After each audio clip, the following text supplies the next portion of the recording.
They're tearing the old bank down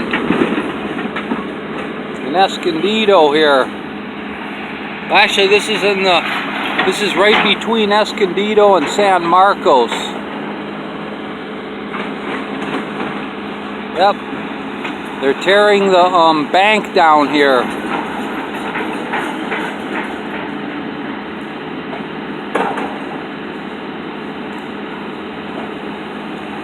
Yeah, I filmed this when it was still one piece, about 6 months ago.